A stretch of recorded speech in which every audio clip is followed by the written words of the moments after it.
Hello and welcome to Illumination Podcast with Nick and Kisma. I'm Kisma and welcome to today's episode. As you know, we don't always have guests, but we've been having a few very special guests the last couple of shows, and today is going to be another winner. I'm so pleased to have Michael Neely on the show. He is the host of the Consciously Speaking podcast and creator of your Authority Blueprint Live, which happens to be coming up in June up in California, Northern California. We'll talk about how you can get tickets to that a bit later in the show. And Michael's really about being a catalyst for change. So stay tuned, and I'm really excited for this interview. Hello and welcome to Illumination Podcast with Nick and Kisma, bringing you ancient wisdom for modern day success so that you can have the mindset to get your life and business set. As always, thank you for tuning in. And if you're new to the podcast, take a quick second to hit the subscribe button in iTunes, SoundCloud, or Stitcher. If you want to get the inside info for this and every episode, as well as some free gifts, go to illuminationacademy.net/podcasts. And now let's dive in to get your mindset for your life and business set.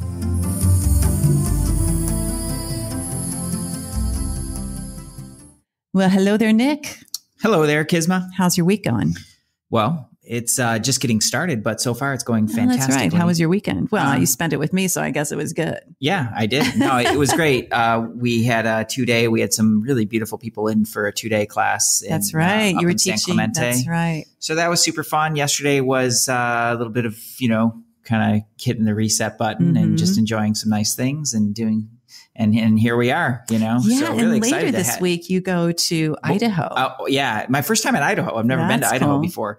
It's a kind of a high level group of people, and I don't know. I didn't get a lot of information on it. Just showing up. Yeah, it's basically like show up here, and so I'm showing up there. Mm-hmm. So I'm excited. I'll tell you all about it. Are you taking your crystal wand? I think I will take my because I don't want to fly with it. Yeah, that's true. And it might freak out like the techie people. Yeah, I don't know if they'll know what to do with that. So I'll probably leave the wand at home. But it'll be a good event. Yeah, I have my hands. That's all I need. Yeah, that's all you need. All right. That's cool. More on that later, everyone. When Nick gets back, we'll be sure to do a little interview on his experiences in Idaho. For now, let's bring on our guest, Michael Neely. Michael, welcome to Illumination Podcast. Thanks, Kisma and Nick. I'm real excited to join you guys today. Well, I'm excited. It's interesting how we end up connecting with people that are like-minded. And you had posted something in a Facebook group that I hardly ever really comment, but I was like, this guy's so cool. I want to talk to him. And I had the pleasure of being on your podcast, Consciously Speaking. And now here you are with us. And I would love to hear in your words for our listeners, because you're new to the show, what is it that you do and are passionate about? You're playing a big role out there in the space of podcasting and publishing, entrepreneurial. Can you share a little bit about that? Yeah, I consider myself kind of a consciousness evangelist, if you will, a little bit. My big mission is to wake up the planet in any way that I can. And I started out coaching individuals and helping people in their own process. And then out of that evolved my podcast so I can reach others.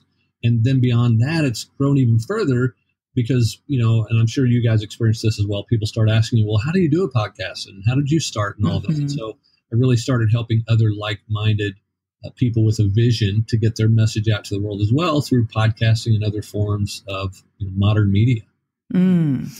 That's so cool. When you talk about waking people up, like if there was one thing that you could wake people up to, what would that be?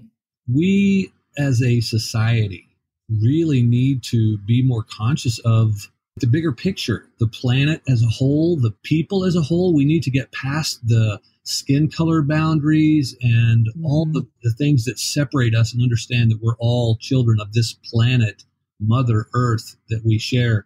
And we need to really bring more mindfulness to that, to each other, and to taking care of our home here.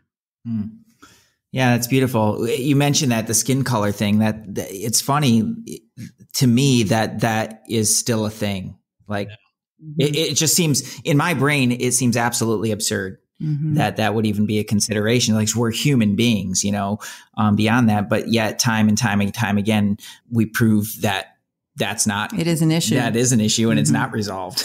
And we need to do some work on that. Like, that's really important. Yeah, totally. I was just at an event this weekend, and one of the women there, we were doing some really deep sharing, and she is a Hispanic woman, and she said, "I'm afraid of white people." And that just saddened my heart to think that. Yeah. When did this passion to wake up the planet, the people on it, when did it start to percolate? I mean, did you come in this way, like ready to evolve? You know, I know you have an interesting past I want to talk about, but usually what I found is there's oftentimes an event or a series of events that can transform one into leading the transformation. Yeah, Kismet, that's a great question. Sadly, I don't really have a story of like an instant where all of a sudden a massive shift happened. But I think it was more of kind of the soup that I was cooking in over time. That it really just was a slow evolution to where I'm at today. Yeah, I appreciate that. And a bit about the soup. What was that? What was going on in that stew? What was your life like? Like, growing up in a happy family? Did you grow up in California? I know that's where you are now, up in Santa Cruz. Is that correct? Yeah, I'm in Santa Cruz, but I'm a Midwestern boy, and you may like us. Yeah, you may pick up a little bit of that in my accent. People still say that they ask where I'm from because they know it's not California, but I grew up in a great family. I love my family, and we were probably middle class at best, as far as income goes, but it didn't feel that way growing up. And then I came to college out here in California, and I think that started to open my eyes a bit more. Totally different landscape compared to the small town I was from. And I pursued an acting career, which was interesting in the respect that I really wanted to get into human psyche and understand the ways that we interact in the world and why we do what we do.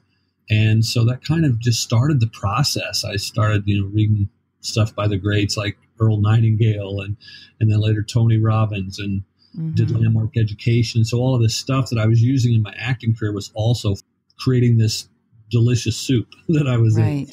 Right. Yeah. It seems like you can't really go through acting and become an actor without really examining yourself, totally. on a certain level, to really understand all those different aspects of yourself and how to bring that out. Can you talk a little bit more about that? Like, what's that? I don't have any experience for that. I'm a trumpet player. I'm a musician. I'm a trumpet player, but as far as acting, like not a clue. So can you talk a little bit more about that? I'm just curious. Yeah, Nick, I'm happy to. One of my teachers, I think, put it the best when she said to our acting class one time, she said, "I have such great respect for actors because they are willing to go on stage and bare their souls in front of people night after night."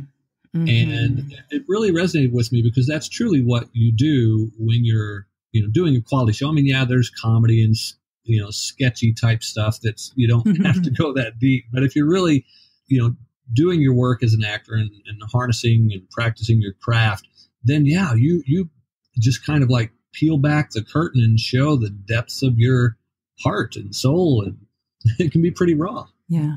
Was there a particular performance or moment that you remember that really hit you deeply? Yeah, I did a performance one time where it was a tough one for me because it went so against my grain, but it's also one of those situations where who knows how it would be. But I played a father of an autistic child that was a super challenge to raise. And the father, the character, ends up leaving them and just kind of running away from it all. And then there was this speech which I gave, which I'm trying to recall if it was actually, I was reading of the letter that I had left.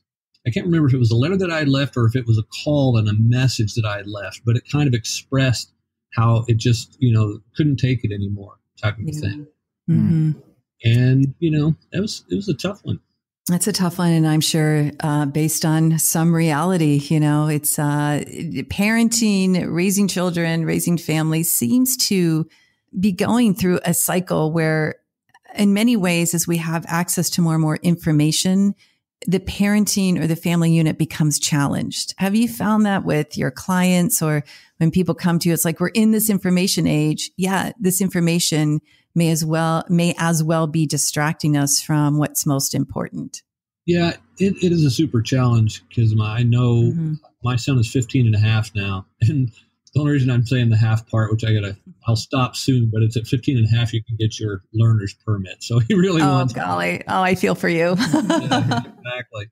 But I'm blessed. I think partially because of the work that I've done in the realm of conscious living and communications, is that we've got a beautiful relationship. I mean, he's as tall as I am, but he'll still, sit on my lap and snuggle with me, or when we watch TV or something, just because he likes to be close to his papa. And we've got a great relationship. And yeah, sometimes it's strained with technology and stuff, but we just try to keep an open communication about it all. And we seem to be navigating it well. I hope that other people are doing so too. Yeah. Yeah. That's great. Is there a certain, attitude? Of course, you obviously have a lot of love for your son, and he has love and respect for you.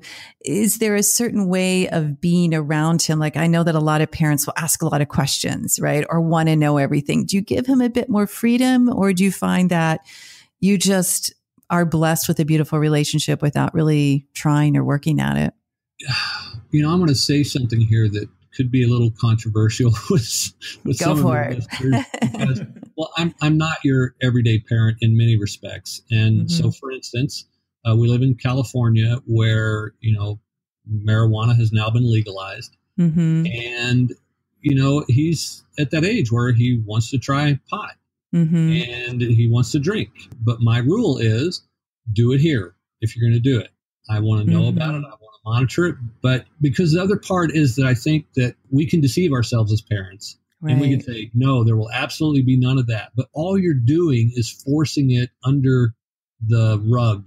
They're going to find a way. They're going to sneak around, and then they're going to lie to you. And I found that just by being very clear with him and requesting honesty and giving him that extra freedom, that he's very open with me about all of it. I like that, because there is, and there can be, a pretend stage, right? Everything's fine. My kid's not, and to some of you listeners, your kids might not be doing, we're not saying everyone is, but we have to be realistic, I think, in the times and what is going on. And, pretending doesn't really help anything. It can sometimes feel easier at the moment, yet when down the road there's stronger trials or tribulations, or the relationship has been fractured, it's not going to feel so great. So I appreciate that honesty. Yeah. And because of it, he is so open with me, and frequently, whereas a lot of kids may go to other houses and go to parties, and then you don't know where your child is, he comes here. His friends come here, because they know it's a safe space, and they know that, they're not going to be chastised about it. But I, of course, lay down rules like, you're staying here, and none of them are driving yet. And so right. Yeah. Some of the fears I don't have to worry about at the moment, but we keep it a safe place. And yeah. Well, you bring up a really interesting topic that's come up on our show a few different times. Now, talking about raising consciousness and raising awareness, and then drug use. And I'm wondering your thoughts on that, about, do drugs have a place in that process? And if so, what is that place? And what are some of the counterindications around that? Like, can you share a few of your thoughts? Yeah, I'd love to. And boy, oh boy, you guys are digging deep. Welcome to Illumination Podcast, everyone. We don't hold back. Yeah. I like it. Well, I am a firm believer in all things in context. And so I have done medicine journeys where I've been guided by a shaman or other experts in that realm. And I have facilitated medicine journeys with other people. And when I say medicine, it could be anything from ayahuasca to MDMA. And I believe there's great value to be had in the study of doing that. The epiphanies that I've had in journey space has been tremendous in opening my own consciousness and expanding my own view of the world and myself. And it's been fabulous.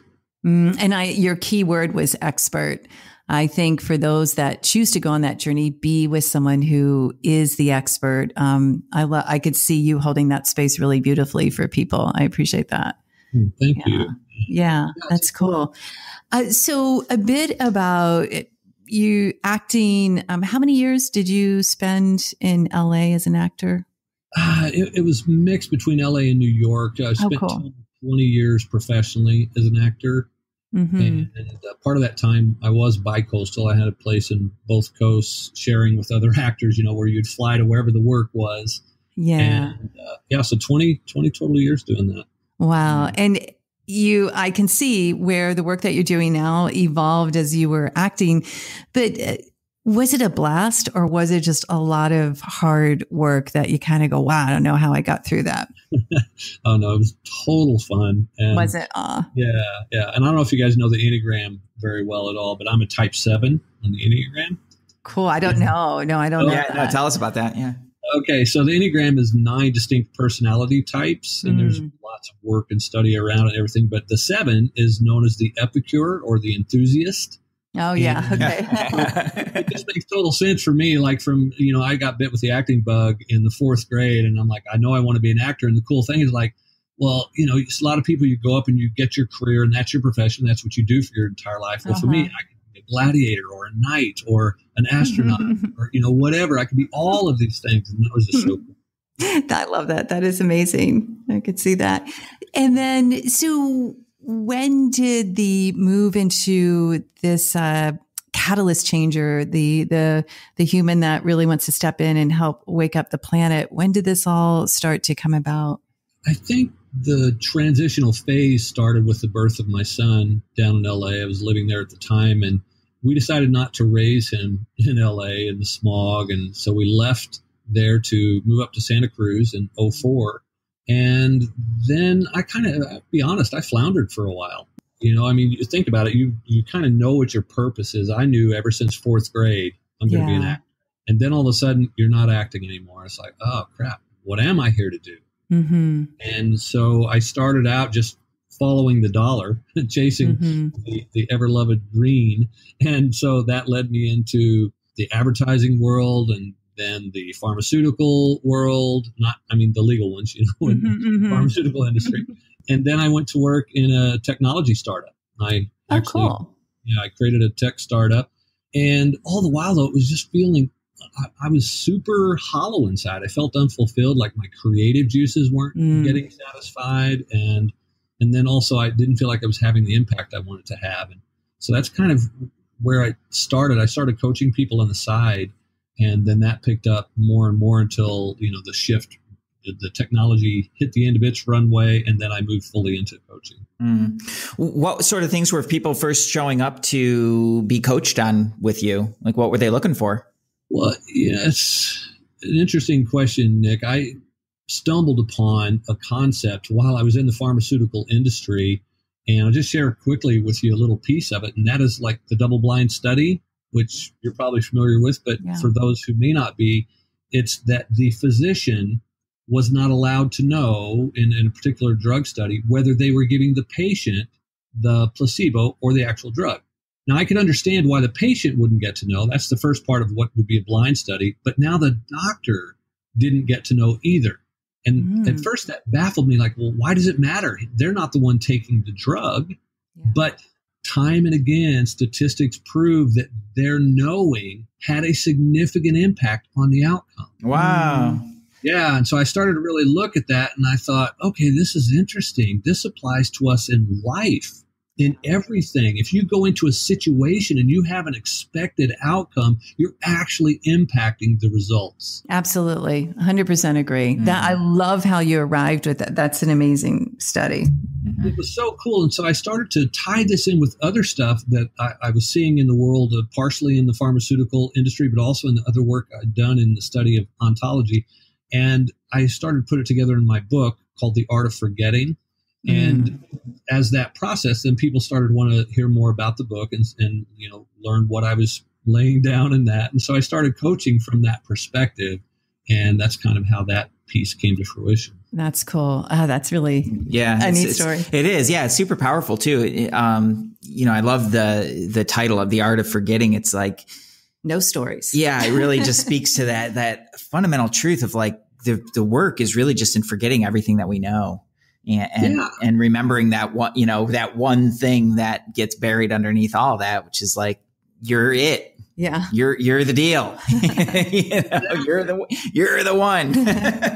And the thing is, Nick, is that we're set up in life for this, because even from, when you first go into school, or even before that, it's like learning what words are. You got to remember stuff, and then you got to remember your alphabet, and then you got to remember your times tables. And we're designed to remember stuff. But then what happened is we crisscrossed paths, and we started to remember things that change, things that are static, but we started to think of them as like set in stone. And that's where everything got all messed up. It's like language in particular. It's something that we've become so dependent on, and it adds this whole layer of and filter that all the information when we're communicating goes through language, and that is inherently limiting. Mm-hmm. Totally. There are certain things that you simply cannot put into words, and because they're so far beyond that, and yet we're limited in communicating that to words, right. It just is, that's just one of those things. It's like forgetting about that and getting back to that, kind of almost that primal, human self that sees and knows, bypassing all of that. Such a powerful thing. So bringing it to, you have your podcast. Do you remember what your first guest or when all that kicked off? Yeah, when I first launched my podcast, I knew a lot of people in this realm of conscious thought, and I knew, I was studying Buddhism at the time, and I had my guiding teacher that I wanted to have on the show, and so Bob Stahl was one of my first people, and so I had a bunch of great guests in my local community, and then it just kind of expanded out from there and exploded. Yeah, it's a beautiful podcast. So we'll make sure that's up in our show notes as well. And then tell us about this very special event that you're holding in June, and that you seem to do. I don't know how many you've held so far, but it's your Authority Blueprint. Yeah. So the whole concept of growing your message and getting that out into the world, for me, is about being an authority on your subject. And if you look at the word authority, it has author in it. And so frequently it was, so-and-so wrote the book on this or that, and they became the authority on that topic. Well, with the change of technology today, with podcasts becoming so popular and blogging and speaking events and everything else, there are a lot of ways to put forth your authority. And in your Authority Blueprint, I really work with what I consider the 4 foundational pillars of authority, which are podcasting, virtual summits, speaking from stage, and getting published.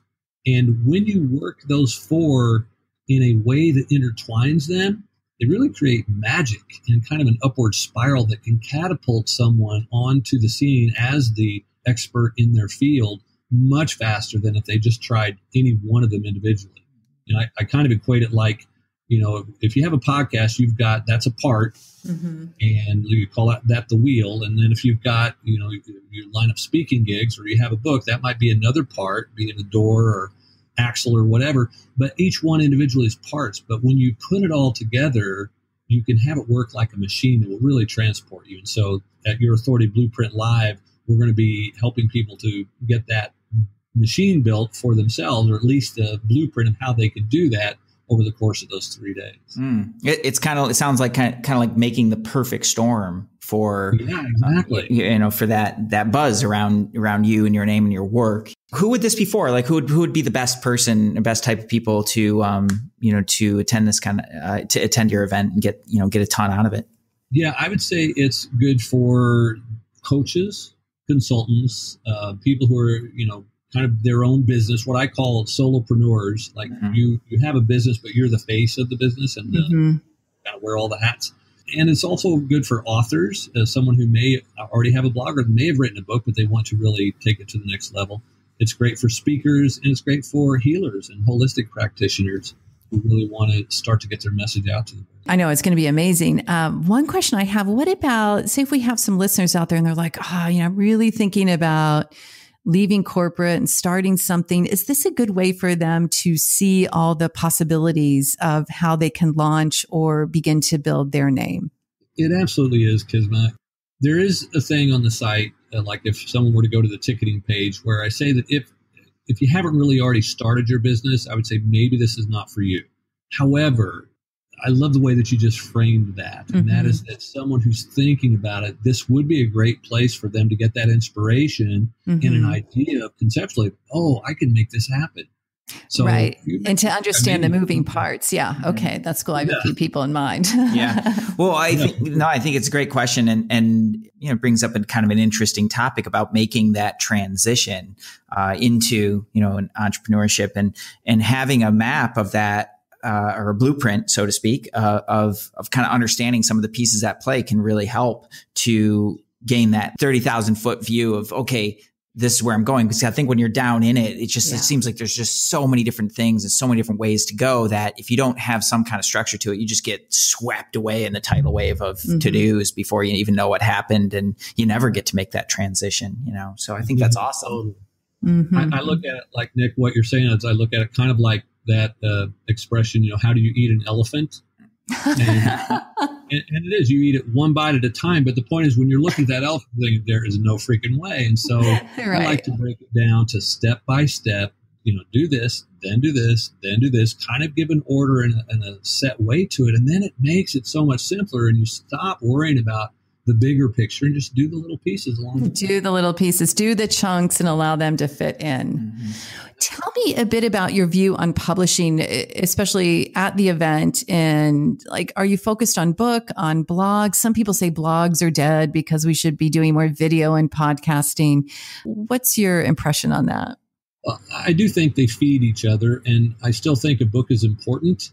And just this kind of circles back around a little bit to part of what prompted me to start the podcast. Was after I created my book idea, I was speaking to my guiding teacher. I'd mentioned Bob Stahl, and his publisher is New Harbinger. And he introduced me to them and told them about my book, and they were very interested, and they sent me an acquisitions questionnaire. And so I'm filling this out, and as I'm going through there, the questions started to get very interesting. It said, how many Facebook followers do you have? How many followers on Twitter? How big is your mailing list? And it made me start to realize, wait a minute, they're wanting to know how many books can I sell? Oh, yeah. And so it made me realize that, okay, well, first of all, I'm going to need to build a platform, whether I self-publish or even use a larger publisher. They want to know that you're going to be able to move some books. And so I still think publishing is super important. And the difference is this, though, and this is why I would tell someone, don't do your book first, is because when you do get your book out, your book should reference your podcast. It should reference any virtual summits that you do and talk about your speaking gigs. And you should have links in your book that will direct people to resources that you have on your website. So the book actually becomes a circulatory system where everything feeds upon each other. And so that's why I still think it's important, but do that last. Yeah, I love it. I love it. I think that's the right on approach too. Oftentimes I've seen so many people that they want to go right to that piece, and before they've really even, built a practice for themselves, whether it's coaching practice, consulting, training.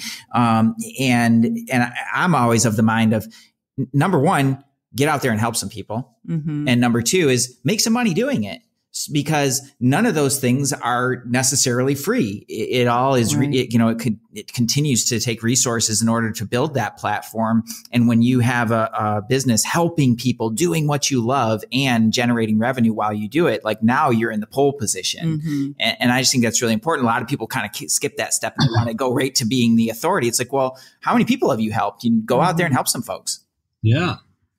Yeah. And I love too, Nick, that you mentioned about the making money part of it, because there are so many people in the realm that I work in and the conscious healers and so forth that they have this dilemma around the money piece. They're like, oh, I should practice my gifts for free. But the truth is, making more money at it allows you to serve more people. Yeah.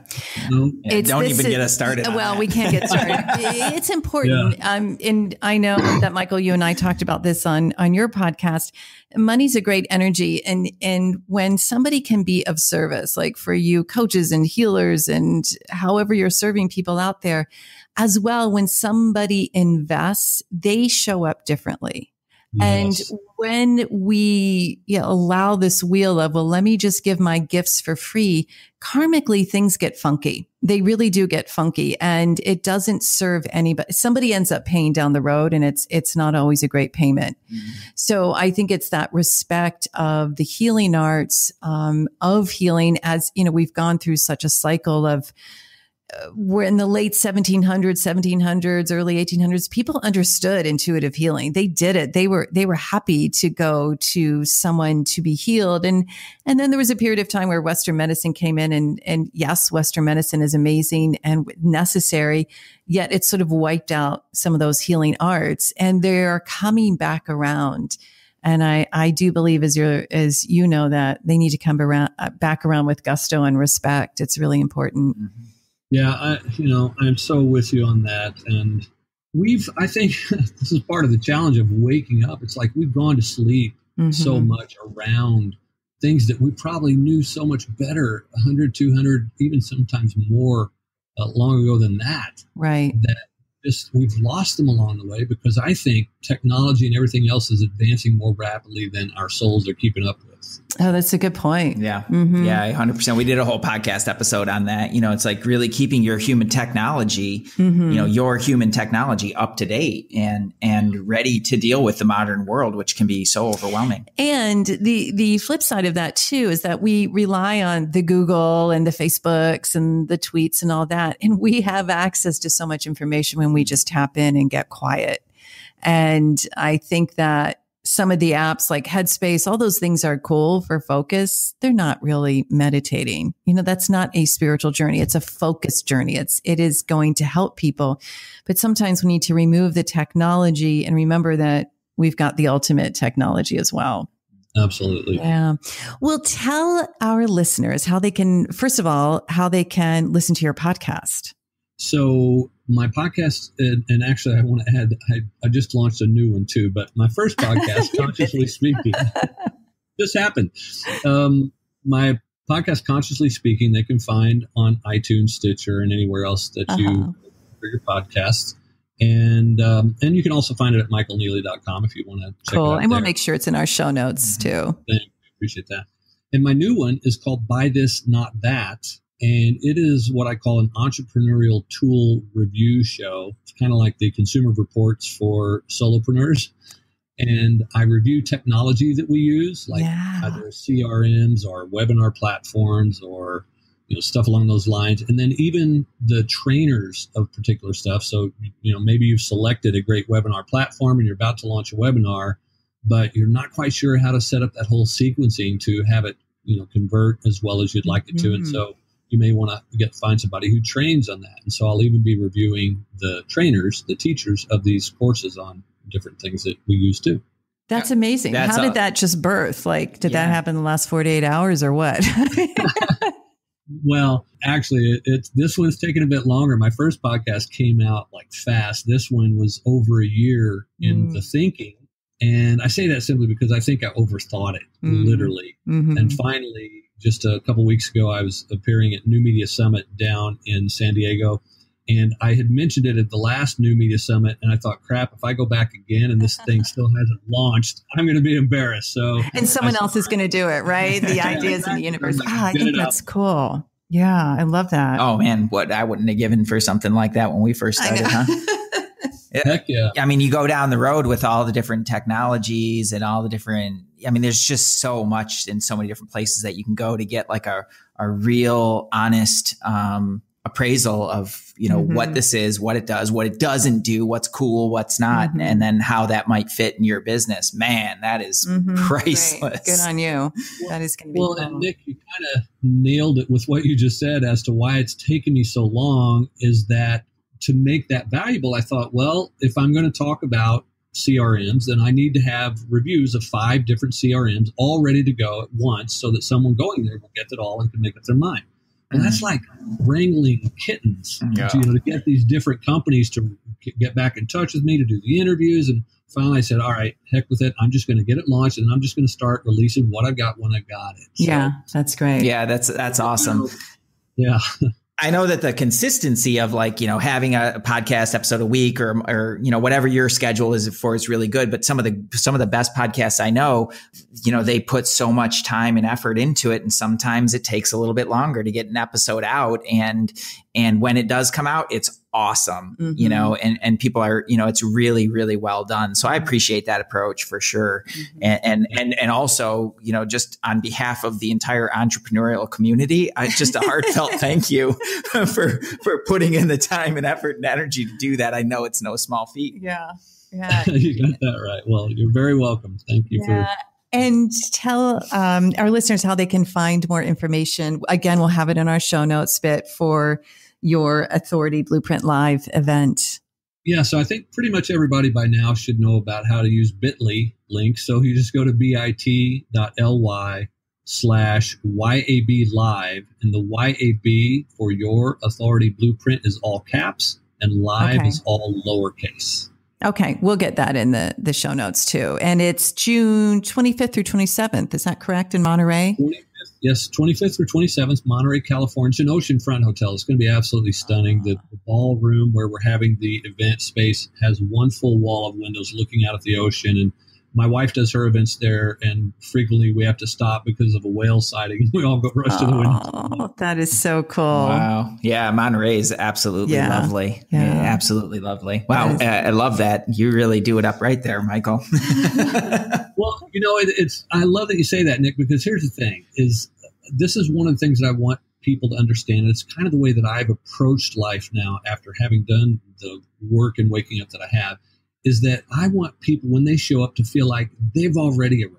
You are already the authority that you're becoming. And so I wanted to make it something that will have people feel into that. And so that was part of why I wanted to do it there. Yeah, that's cool. I love it. And before we go, I always ask this question of our guests. Is there anything that you want to do during this lifetime that you've yet to tell anybody? I want to go on a boat cruise up through Alaska. How about that? Oh, that's amazing. I love that. Yeah, it's awesome. So be it. Let's make it happen. Yeah. I mean, we're not going to buy you the cruise, but I think that you should start setting the date. That would such beautiful land, right? Have you been up there? I have not, but it just looks gorgeous. And it's another one of those things that I worry about with our planet, that we're losing so much of the polar ice caps and everything. It's like, I would love to go see the beauty of that. Well, I wish that for you. Yeah, absolutely. We just had, I did a training, we teach energy mastery is like a healing system. And I had a lady come down from Alaska this past weekend, and she spoke so beautifully about her, about the state and the land and just how special it is. And she also talked about, the changes that we see down here are one level, and what they're seeing at on the poles is extremely dramatic. It's really profound, just things that they haven't seen ever, in their lifetimes. Some really profound shifts. And she was a beautiful soul. Like, she wasn't really like worried in the sense of, the world's going, everybody's going to die or anything like that. But she was like, it's very interesting. And we've just never seen anything like it. So we're just kind of along for the ride and enjoying our country. Time to go. Yeah. Well, Michael, thank you so much for spending time with us here. You're definitely a precious soul on the planet. And for all our listeners, we're going to make sure that the links to Michael's podcast, his book, and the upcoming event are right there for you. And make sure you follow this human, because he's got some really good things to share and teach with humanity. Thank you so much, Kisma. And I also want to add one little piece here. If your audience is interested, I'd like to make a special gift to everybody, that if anybody does want to come to the event, if they use the code KISMA at checkout, just all capital KISMA, they'll get $100 off of whichever ticket they choose. Oh, thank you. That's amazing. We'll make sure that's in the show notes too. So you heard it, everyone, $100 off. I know Nick and we have an event that weekend, but we might be able to figure out a day or two. So I'm still looking at our schedule and see if I can make something work. So I might see people there. To be cool. So much gratitude and many blessings to you, Michael, for being on the show. Thank you both. Thank you, Nick. Thank you, Kisma. Such a pleasure. You guys are rocking the planet with what you're up to in the world. I so appreciate you both, and keep up the great work. Thank you. Namaste. Namaste, everyone.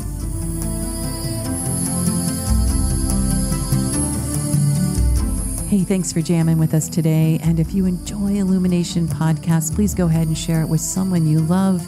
Give us a rating, review, download our podcast. And remember, you can find us at illuminationacademy.net/podcasts. Talk to you soon. Namaste.